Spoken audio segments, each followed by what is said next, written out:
우리 이 시간 함께 말씀 보겠습니다. 말씀 출애굽기 20장 18절로 21절의 말씀, 4절의 말씀입니다. 우리 함께 합독해서 읽겠습니다. 출애굽기 20장 18절로 21절의 말씀입니다. 자, 다 찾으신 줄 알고 함께 읽겠습니다. 뭇 백성이 우레와 번개와 나팔 소리와 산의 연기를 본지라 그들이 볼 때에 떨며 멀리 서서 우리가 들으리이다. 하나님이 우리에게 말씀하시지 말게 하옵소서. 우리가 죽을까 하나이다. 모세가 백성에게 이르되 두려워하지 말라. 하나님이 임하심은 너희를 시험하고 너희로 경외하여 범죄하지 않게 하려 하심이라. 백성은 멀리서 있고 모세는 아멘. 여러분 혹시 주님 앞에 나오실 때 어떤 마음을 갖고 나오시나요? 저는 이게 우리가 비록 건물된 예배당이지만 저는 이 예배당 가운데 하나님의 특별하심과 인재하심이 있다라고 생각하며 이곳에 나올 때 하나님의 은혜가 충만하기를 기도하면서 나옵니다. 그러나 저는 기쁨으로 나오지만 사실 하나님의 전에 나온다라는 생각에 두렵고 떨림으로 나오지는 않습니다. 여러분 하나님 앞에 나오실 때 여러분들은 어떤 마음으로 나오세요? 마치 묵직한 혹은 마음에 뭔가 콱 막힌 것처럼 나오신다면 그거는 우리가 조금 생각해 봐야 될 문제인 것 같고요. 두렵고 떨림으로 나오신다면 그건 또 하나님의 성품 가운데 우리가 더 깊이 나가야 될 이유가 될 것 같습니다. 하나님께서 모세를 택하셔서 모세를 이스라엘 백성을 이끌어낼 지도자로 삼아주십니다. 그리고 10가지 재앙으로 애굽에서 나올 수 있게 도와주시지요. 애굽에서 출발하여서 3개월 동안의 시간을 사람들이 광야 가운데 걸어갑니다. 3개월의 시간이 지나고 나서 어디에 도착했느냐? 시내산에 도착합니다. 백성들은 시내산 어귀에 있고 모세는 하나님 앞에 올라갑니다. 그런데 오늘 우리가 읽은 말씀 전에 하나님께서 모세에게 경고하신 것들이 있습니다. 그게 뭐냐면 백성들이 신기해서 산에 올라오려고 한다. 백성들이 못 모르고 지금 올라오려고 한다. 모세야, 잠깐 내려가서 백성들에게 이야기 좀 하고 와. 올라왔다간 죽어. 이렇게 경고를 해주세요. 그래서 모세가 내려갑니다. 내려가서 백성들에게 말합니다. 야, 진정해. 올라오면 큰일 나. 그렇게 이야기를 하고 오늘 모세가 그렇게 얘기한 중에 하나님께서 시내산에서 임하시는 거예요. 임하셨는데 시내산 어귀에 어떤 일들이 일어나냐면 막 구름이 덮이고 깜깜해지고 번개가 치고 우레가 치는데 그 소리가 마치 나팔 소리와 같은 소리가 막 들립니다. 여러분 나팔은 쉐파르라고 하는데요, 여러분 들어보셨을 거예요. 그 유튜브 같은 데서 쉐파르 한번 해보십시오. 그러면 반지의 제왕 보셨어요? 반지의 제왕? 반지의 제왕에서 전쟁을 딱 시작할 때 이 나팔을 봅니다. 그게 요한계시록에 있는 이야기를 반지의 제왕으로 만든 거거든요. 빠밤, 그 소리가 막 들리기 시작하는 겁니다. 백성들이 어떠한 감정을 드러내냐면 모세에게 말합니다. 모세요, 하나님이 우리에게 오는 걸 허락하지 마십시오. 하나님이 우리에게 말씀하시는 걸 허락하지 마십시오. 그냥 당신이 우리에게 이야기해 줬으면 좋겠습니다. 왜 그러하냐면 우리가 죽을까봐 두렵습니다. 그렇게 말을 합니다. 죽을까봐 두려워요. 하나님이 우리를 직접 만나면 우리는 죄인이기 때문에 죽을까 합니다. 그런데 여러분, 지도자인 모세가 뭐라고 이야기합니까? 너희가 두려워하지 말라. 두려워하지 말라. 그렇게 이야기를 해줍니다. 뭐냐면 하나님은 두려움의 대상이 아니시라는 거죠. 하지만 여러분, 하나님과 인간이 만나면 인간은요, 가장 처음 드러내는 감정이 다름 아니라 두려움입니다. 마치 하나님을 처음 만났는데 갑자기 기뻐졌다. 그러니까 인격적으로 하나님을 처음 만났는데 기뻤다. 그것도 하나님을 바라보는 좋은 감정이긴 합니다. 그러나 가장 처음 드러나는 감정은 두려움이어야만 해요. 여러분, 창세기 3장 10절의 말씀 후반절에 보면 아담과 하와가 죄를 짓고 나서 하나님이 아담과 하와를 찾으십니다. 아담아 어디 있느냐? 라고 말씀하세요. 그런데 아담의 대답을 한번 보십시오. 창세기 3장 10절에 보면 이렇게 말씀하고 있습니다. 내가 벗었으므로 두려워하여 숨었나이다. 그렇게 대답을 합니다. 내가 벗었으므로 두려워하여 숨었나이다. 여러분, 이 말이 조금 이상한 거 느껴지세요? 벗었으면 두려운 건가요? 벗었다고 두려워해야 되나요? 어떻게 보면 정확한 표현은 내가 벗었으므로 창피하여 숨었나이다가 정답일 거예요. 그런데 이 아담의 대답은 조금 달랐습니다. 내가 벗었으므로 두려워하여 숨었나이다. 이게 뭘까요? 여러분, 이때 모세래요. 이때 아담은요, 나무 잎으로 입을 엮어서 중요한 부분을 가리고 있었던 상황이었습니다. 그러니까 벗었다라는 표현도 맞지 않지만 지금 창피하다가 맞지 두렵다라는 것은 맞지 않는 표현이라는 것이지요. 그럼 뭘 의미하고 있느냐? 이것은요, 내 죄가 드러날까 두렵습니다 라는 표현이에요. 내 죄가 드러날까 두렵습니다.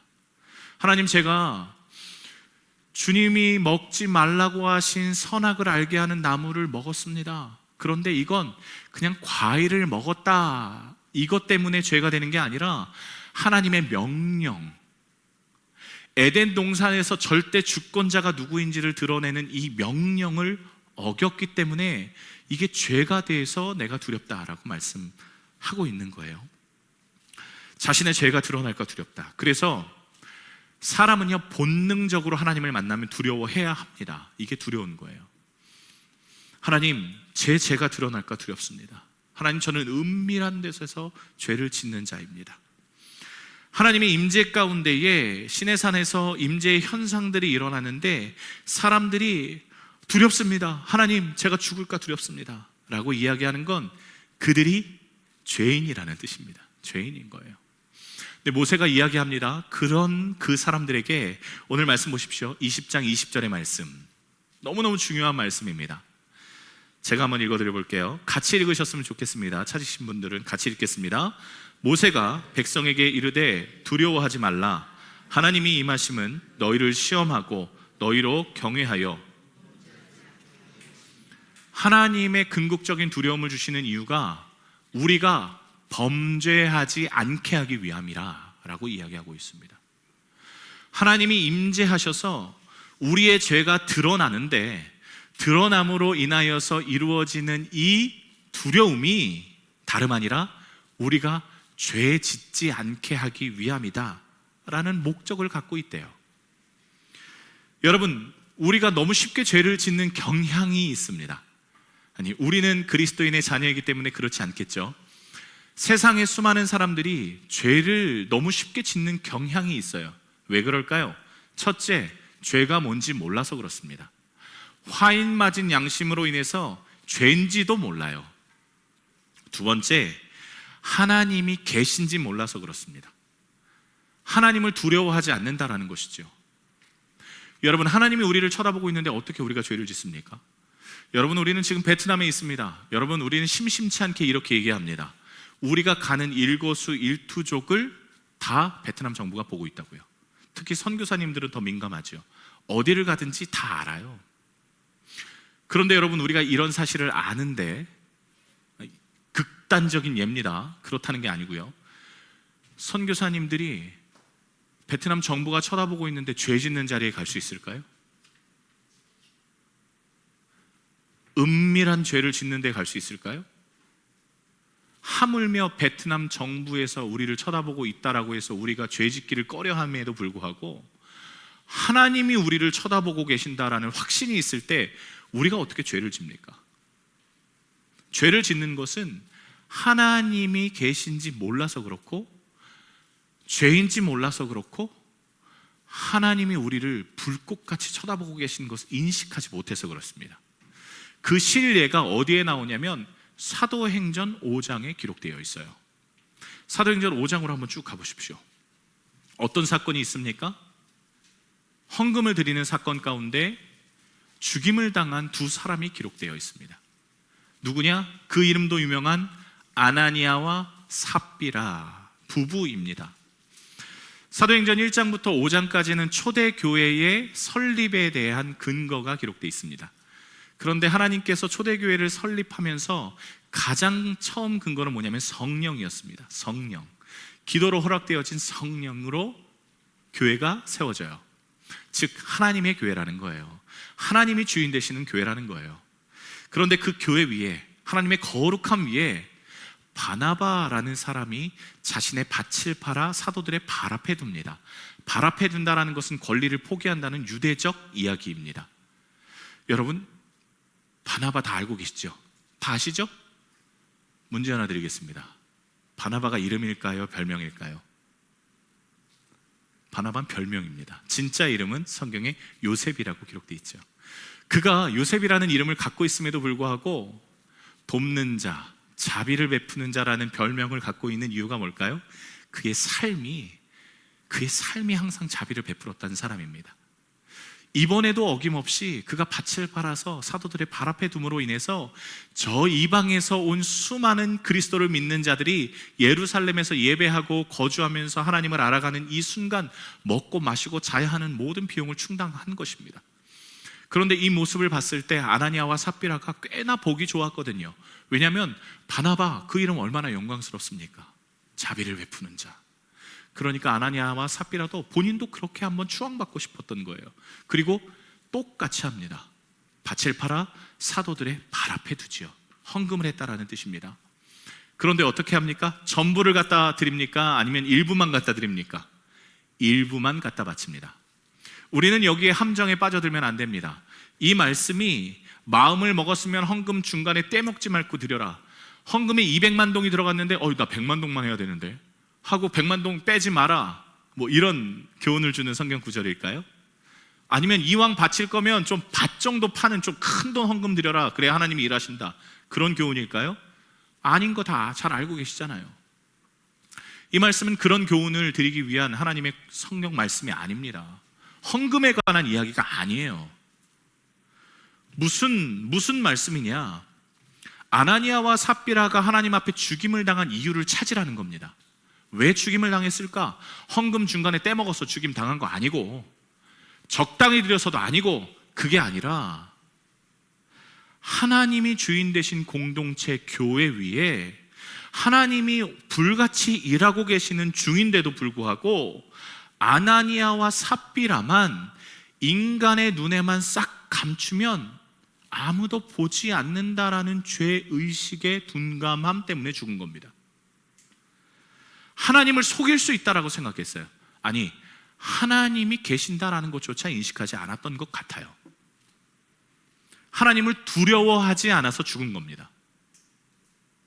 거룩하신 하나님의 성전의 기초를 닦는 순간에 거짓이 틈탈 수 있는 길을 연 아나니아와 삽비라를 하나님께서 단칼에 죽이신 거예요. 어쩌면 이게 본보기가 됐던 거죠. 하나님을 두려워하지 않아서 죽은 겁니다. 하나님을 인식하지 않아서 죽었어요. 여러분, 그런데요, 하나님이 눈에 보이지 않으니까 하나님이 항상 인식이 되지 않는 그런 삶을 우리도 삽니다. 만약에 하나님께서 이 초대교회 때의 일처럼 우리가 하나님을 인식하지 않아 또 내 눈 안 마주쳐? 이렇게 했다면 여러분, 우리는 아무도 살지 못했을 거예요. 하나님께서 이 말씀을 본보기로 오늘도 우리에게 말씀하시는 겁니다. 너는 나와 얼굴과 얼굴을 맞대야 되는 사이야. 나를 인식해. 나를 신경 써. 내가 너와 함께 한다는 거 잊지 마. 그렇게 말씀하고 계신 구절인 겁니다. 놀랍게도요, 여러분, 이렇게 아나니아와 삽비라가 죽어나가는 순간에 5장 11절 한번 보시겠어요? 5장 11절 한번 읽어주십시오.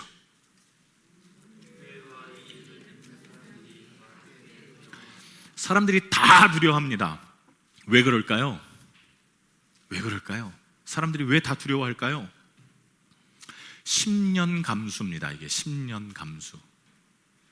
나도 그랬는데, 나도 하나님 인식하지 못했는데, 나도 하나님이 이렇게까지 하실 줄 몰랐는데 하고 10년 감수합니다. 아나니아와 삽비라가 본보기가 됐다는 것이죠. 여러분, 그런데 이 10년 감수를 하는 사건으로 인해서 그 결과가 드러나는데, 아까 모세가 이야기했던 하나님에 대한 두려움은 우리를 시험하심으로 인해서 우리가 죄를 짓지 않게 하기 위함이다라는 것이 성립이 되는 구절이 그 뒤에 이어집니다. 13절, 14절의 말씀 같이 읽겠습니다. 그 나머지는 감히 그들과 상종하는 사람이 없으나 백성이 칭송하더라. 믿고 주께 나오는 자가 더 많으니 남녀의 큰 무리더라. 여러분, 결과가 정말 재밌습니다. 사람이 죽어나갔는데 두려워합니다. 이것까지는 이해가 돼요. 그런데 하나님을 믿게 되는 결과를 갖고 옵니다. 다만 여기서도 두 부류로 갈리는데요, 상종 안 하는 인간이 있고 하나님께 더 나오는 인간이 있습니다. 하나님을 더 두려워하는 존재가 생겼고, 두려워해서 하나님 앞에 나와야 되는데 더 두려워해서 숨는 존재가 있고, 두려워해서 하나님 앞에 더 나오는 부류가 생겼다라는 겁니다. 여러분, 우리는 잘 기억해야 돼요. 오늘도 여전히 우리는 하나님을 만나고 우리의 죄가 드러나면 하나님을 두려워할 수밖에 없는 존재입니다. 그런데 어디에 나아가야 할까? 그 두려움이 우리를 시험함으로 인해서 죄를 짓지 않게 하기 위함이라는 목적을 기억하십시오. 하나님은 우리를 때려 죽이기 위해서 시험하시는 분이 아니세요. 우리를 더 거룩하고 더 정결하고 더 하나님의 백성답게 살게 하기 위해서 우리에게 주시는 두려움은 거룩한 두려움인 거예요. 하나님을 향한 두려움은 우리를 더 거룩하게 만듭니다. 그게 어디에 드러나냐면요, 이스라엘의 제사 중에 드러납니다. 여러분, 7월 10일 수요일 성경 공부반은 7월 10일을 기억하셔야 됩니다. 무슨 날일까요? 대속죄일입니다. 대속죄일. 이날은 대제사장이 1년에 한 번 지성소, 그러니까 성소를 넘어 지성소로 들어가는 유일한 날입니다. 거기에는 여러 가지 성물들이 있지만 가장 중요한 언약궤가 있습니다. 성경에 보면 이 언약궤에 그룹이라는 천사가 이렇게 금으로 올라와 있거든요. 금으로 도금해서. 그런데 여러분, 오늘 한번 집에 가서 찾아보십시오. 언약궤 찾으면 날개 하나가 이렇게 있고요, 날개 하나가 이렇게 있습니다. 그러면 이게 천사가 두 마리거든요. 한 놈이 이러고, 한 놈이 맞나? 한 천사가 이러고 있고 한 천사가 이러고 있습니다.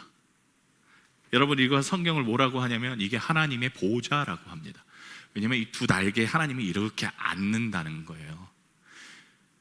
이스라엘 사람들은요, 여호와의 보좌라고 해야 되는데 여호와를 못 써요. 말을 못 해요. 그래서 성경에 보면 은혜의 보좌로 나아가자, 은혜의 보좌로 나아가라, 은혜의 보좌다, 하나님의 발등상이다, 이런 표현을 가지고 언약궤를 표현했던 거예요. 은혜의 보좌로 나아가자. 대제사장이 오직 유일한 한 날 은혜의 보좌로 나아갑니다. 왜 은혜일까요? 왜 은혜일까요? 저주의 보좌가 아니라, 심판의 보좌가 아니라 왜 은혜의 보좌일까요? 하나님이 죄를 용서하시는 날이기 때문에 은혜의 보좌인 겁니다. 자, 갑니다. 레위기 16장 한번 펴보십시오. 레위기 16장 11절 이하의 말씀 보겠습니다. 자, 문제 드리겠습니다.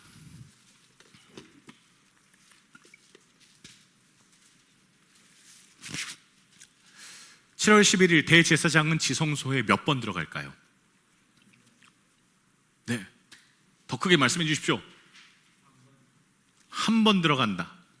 자, 네, 한번 손 들어보겠습니다. 자, 지성소에 한 번 들어간다.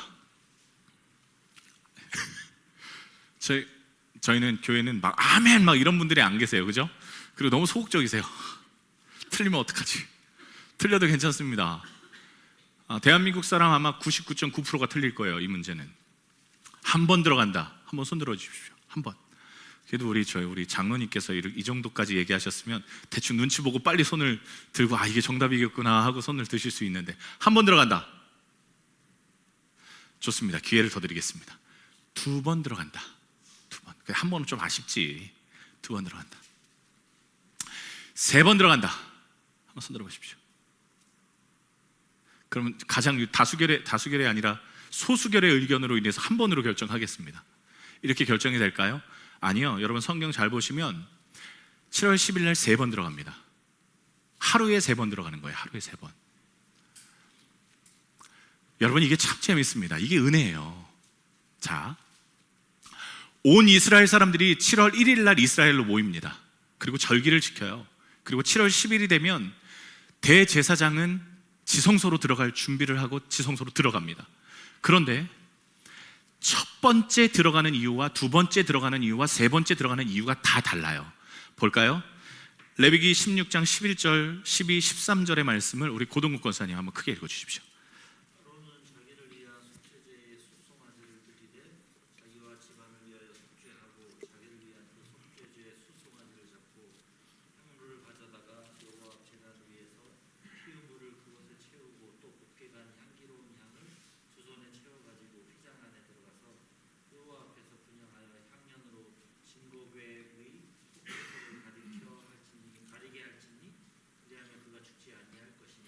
자, 누구를 위해서 들어갑니까? 자기와, 자 11절 말씀 잘 보십시오.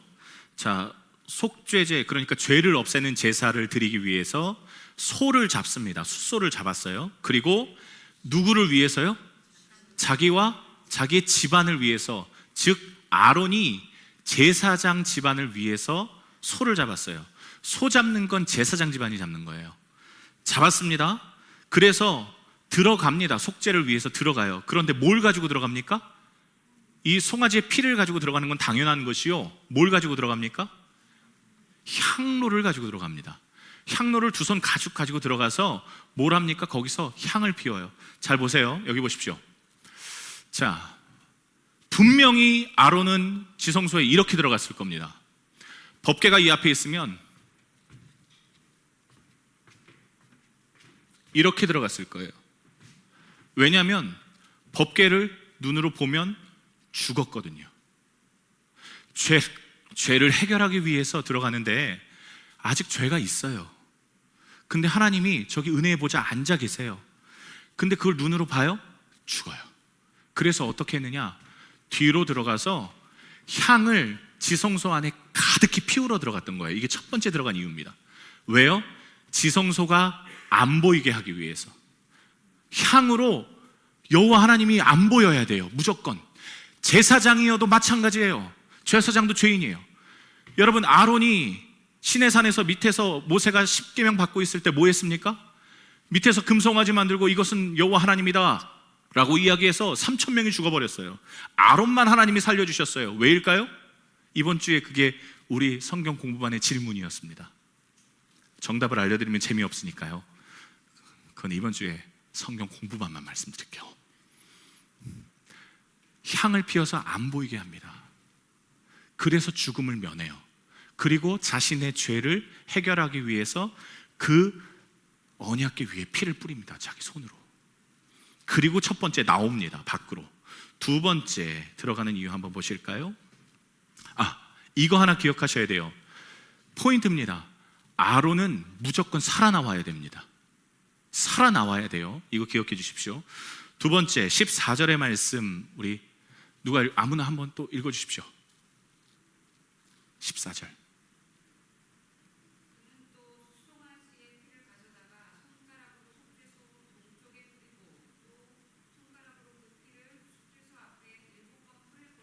자, 피를 먼저 뿌려요. 그 다음에 이게 두 번째 피를 가지고 들어온 상황입니다. 피를 뿌려요. 곳곳에 다 뿌립니다. 이게 뭘 하는 거냐? 이제 진짜 내 죄를 사해달라고 기도하는 거예요. 이제서야 내 죄를 사해달라고 기도하는 겁니다. 두 번째 아론이 왔다 갔다 한 상황입니다. 이때도 마찬가지예요. 아론이 절대 죽으면 안 됩니다. 무조건 반드시 살아나와야 됩니다. 자, 아론이 이제 세 번째 들어갑니다. 15, 16절의 말씀 또 읽어주십시오. 누가 읽어주시겠어요? 네. 네. 속죄제 염소를 잡아 띠를 가지고 휘장 안에 들어가서 그 수송아지 피로 행함같이 그 피로 행하여 속죄소 위와 속죄소 앞에 뿌릴지니 곧 이스라엘 자손의 부정과 그들이 범한 모든 죄로 말미암아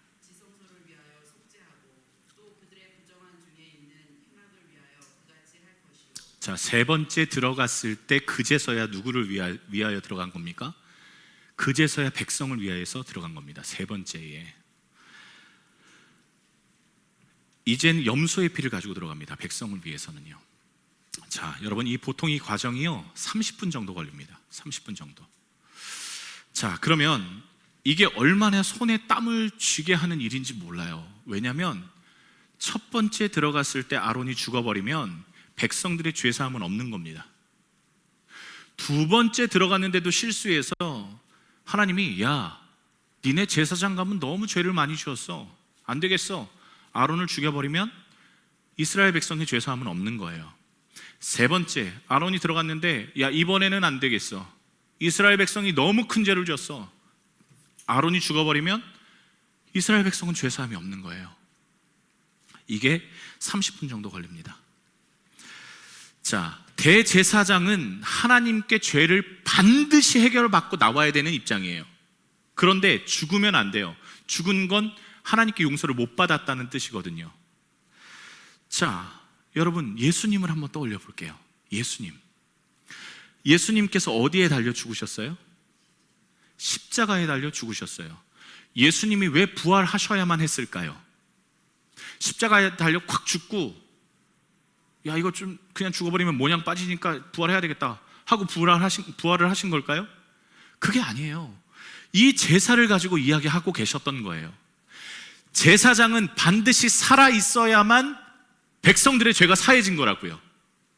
예수님이 죽으셨어요. 왜냐하면 죄의 싹은 사망이니까, 갚아야 되니까 죽으실 수밖에 없어요. 그런데 이 죽은 사람이 살아나지 않으면 백성들도 산 게 아닌 겁니다. 그래서 예수님이 부활하신 거예요. 일부러 부활하셨어요. 그 부활의 의미가 곧 우리가 살아났다는 의미예요.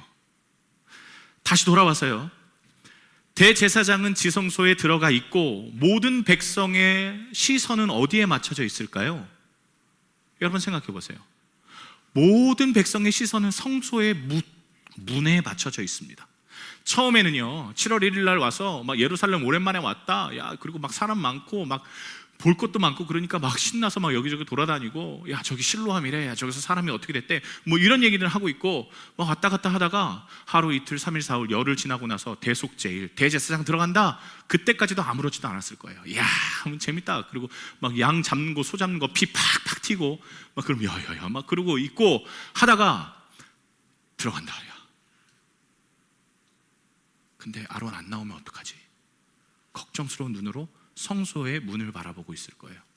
한 가지 더, 대제사장은 여기에 끈을 달고 들어갑니다. 근데 여러분 혹시 그런 말씀 들어보셨습니까? 그 대제사장이 방울을 달고 들어갔다. 들어보셨죠? 방울 달고 들어갔을까요? 안 달고 들어갔을까요? 달고 들어갔다고 생각하셨죠? 성경에 없습니다. 그거는 우리가 지어낸 거예요. 끈만 달고 들어갔습니다. 끈만. 그러면 백성들의 시선은 어디에 가 있을까요? 끈이 움직이는지 안 움직이는지, 아론이 살아있는지 죽었는지, 거기에만 초점이 딱 맞춰져 있는 거예요. 첫 번째 들어갔다 나왔습니다. 어휴, 다행이다. 두 번째 들어갑니다. 두 번째 피를 갖고 들어가는데 야, 저 피 잡아뜨리면 큰일 나는데, 끈이 움직이는지 안 움직이는지만 다 이렇게 보고 있는 겁니다. 사람들이, 온 백성이. 아론이 나왔습니다. 어휴, 야, 두 번째까지 통과했다. 야, 이제 마지막 한 관문 남았는데, 그리고 들어갑니다. 근데 거기서 만약에 묶는 끈이 움직임이 없고 성소 문이 그대로 닫혀 있으면 어떻게 될까요? 이스라엘 백성은 절망할 겁니다. 왜냐하면 그 다음부터는 재앙이거든요. 그런데 30분이 지났는데도 안 나오고, 40분이 지났는데도 안 나오고, 50분이 지났는데도 안 나오면 백성들이 피가 마를 거예요. 그러다가 아론이 피 범벅이 돼서 나옵니다. 탁! 어떤 일이 일어날까요? 백성들이 와 하고 소리 지를 겁니다. 할렐루야! 우리 죄가 사해졌다. 우리 죄가 사해졌다. 여러분, 히브리서 9장 11절 12절의 말씀에 이걸 기록하고 있는 구절이 여기 있는 겁니다. 히브리서 9장 11절 12절의 말씀 한번 읽어 주시겠어요? 누가 한번 읽어 주십시오. 히브리서 히브리서 9장 11, 12절의 말씀.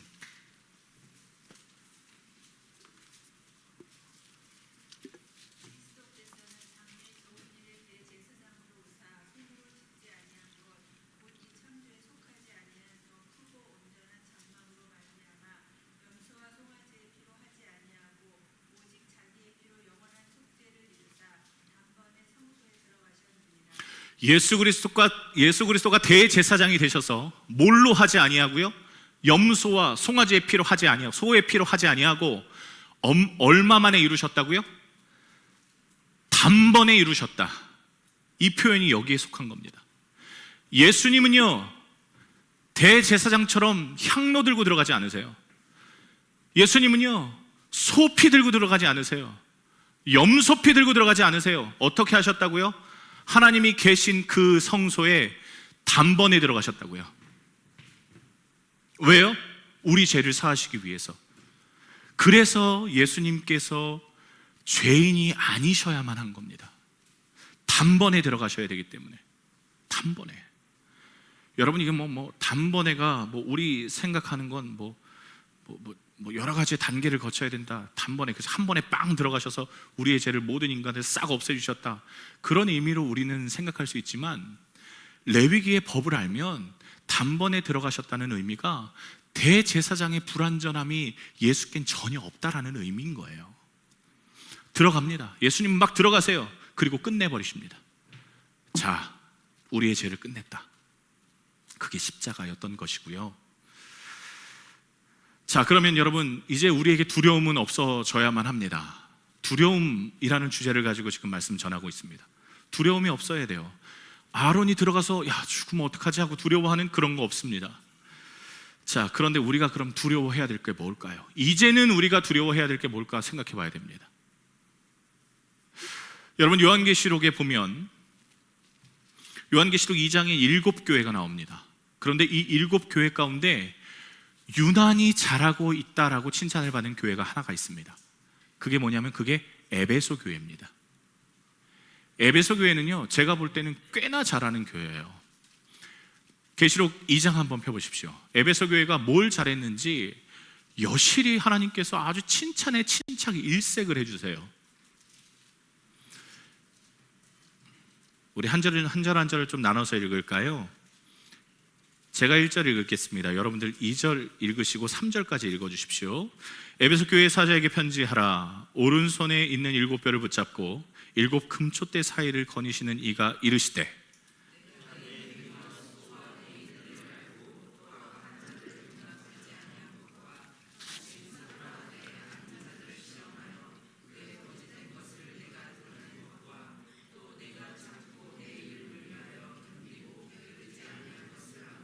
아멘. 이게 어디까지 나아가는 순종인 줄 아십니까? 도미티안 밖에 때 사람들이 예수 믿는다는 것만으로도 횃불이 됐어요. 자기 보는 눈앞에서 자기 자식을 죽여요. 그런데도 뭐라고 하는 줄 아십니까? 그래도 견딘 것을 나는 칭찬해. 에베소 교회가 그런 고통을 견딘 교회라고요. 그가 게으르지 아니하였습니다. 이런 상황 가운데 코로나 걸리면 다 각자 교회에 가서 알아서 예배 드리세요. 자, 코로나 걸리면 우리 잠깐 에베소 교회는요, 날 잡아 죽인다 그래도 나는 예배했던 교회입니다. 에베소 교회는요, 악한 것들을 용납하지 않았어요. 들어오는 이단들 어림없어. 우리 교회가 하나님의 복음에 붙들린 교회야. 그의 거짓된 것을 드러내며 하나님의 복음을 전파한 놀라운 교회가 에베소 교회였습니다. 지금으로 말하면 무슨 교회일까요? 지금으로 말하면 정말 지역사회에 도움이 되는 교회, 복음 열심히 전하는 교회, 그렇게 열심히 전해서 하나님의 복을 받아서 교회가 부흥하여서 아주 대형 교회가 된 거예요. 그런데 여러분, 4, 5절의 말씀이 비극입니다. 같이 한번 읽어보겠습니다. 4, 5절의 말씀 계속 읽습니다. 그러나 너를 책망할 것이 있나니 너의 처음 사랑을 버렸느니라. 그러므로 어디서 떨어졌는지를 생각하고 회개하여 처음 행위를 가지라. 만일 그리하지 아니하고 회개하지 아니하면 내가 내게 가서 내 촛대가 뭘까요, 여러분? 촛대는 성령을 의미합니다. 성령, 하나님을 의미하는 거예요. 촛대를 옮긴다라는 것은 교회가 하나님이 떠나가 버리시면 이게 더 이상 교회일까요? 아니게 되는 거예요. 너 첫사랑 회복하지 않으면 교회도 아니야. 이런 말씀 하셨던 거예요. 여러분, 이게 왜 중요한 줄 아십니까? 교회가요, 섬기는 거 잘합니다. 근데 이건 잘 보여요. 교회가요, 전도 잘합니다. 그러면 이거 잘 보입니다. 교회가요, 정말 지역사회에 힘을 다합니다. 이거 너무너무 잘 보입니다. 그런데 내 첫사랑이 식어진 거, 그 누구도 확인할 수가 없어요. 그 누구도 이걸 드러낼 수가 없어요. 누구만 알까요? 하나님과 나만 아는 거예요. 니들 교회가 지금 잘하는 것 같지? 니들 교회가 지금 훌륭한 것 같지? 니들 교회가 지금 버스 몇 대 돌리고 차량 몇 대 돌리고 부교육자 많고 재정 넘쳐서 다른 작은 교회들 돕고 정말 열심히 해서 잘하는 것 같지? 너 첫사랑 없으면 나는 떠나갈 거야. 어찌 보면 이게 하나님의 절규예요. 여러분, 우리가 뭘 두려워해야 될까요? 우리가 여기 사람 없는 걸 두려워해야 될까요? 우리가 돈 없는 걸 두려워해야 될까요? 여러분, 그런 건 하나도 두렵지 않아요. 그런 건 두려워할 것거리도 아니지요. 하나님께서 우리에게 두려워하라고 말씀하시는 것은 다름 아니라 하나님과의 관계가 끊어지는 것을 두려워해야 돼요. 우리는 그래요. 어느덧 우리의 기도가 식어졌고 어느덧 하나님 앞에 드리는 그 뜨거운 열정이 사그라들어 버리고 주님 전에만 나오면, 예배당에만 나오면, 이 자리에 앉기만 하면 눈물이 왈칵왈칵 쏟아지던 그 은혜가 끊어졌다면, 여러분, 우리는 그걸 두려워해야 한다고요. 저 귀신을 두려워하고 우리의 육체를 상할 수 있는 어떠한 존재를 두려워하고, 마태복음에 이야기하잖아요. 너희 영혼을 소멸하실 수 있는 하나님을 두려워하라고요. 그게 겁박일까요? 너 그렇게 안 하면 죽어, 그런 말일까요? 그게 아니에요. 야, 너 나를 잊지 마.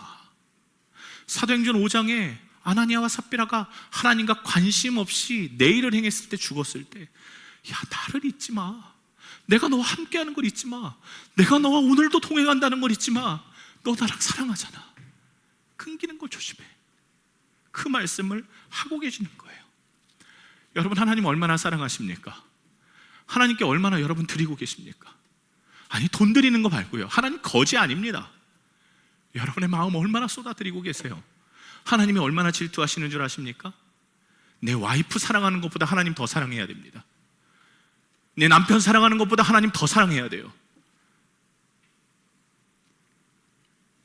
하나님 관계에서 뜨거웠던 그 마음, 하나님 없으면 안 될 것 같다고 외쳤던 그 시기, 예배당 문지방만 넘어도 아유, 주님 하고 눈물 흘렸던 그때 회복하셔야 됩니다. 여러분, 결정적인 건, 그건 아무도 평가할 수 없다는 거예요. 누구만? 오직 주님만 나를 평가합니다. 적당히 타협하고요, 적당히 오늘 하나님 요 정도 사랑이면 되겠죠. 아니요, 내가 그 촛대를 너에게서 옮기리라. 여러분, 기도해야 됩니다. 하나님 인식하지 않고 살아가는 삶 우리 버려야 됩니다.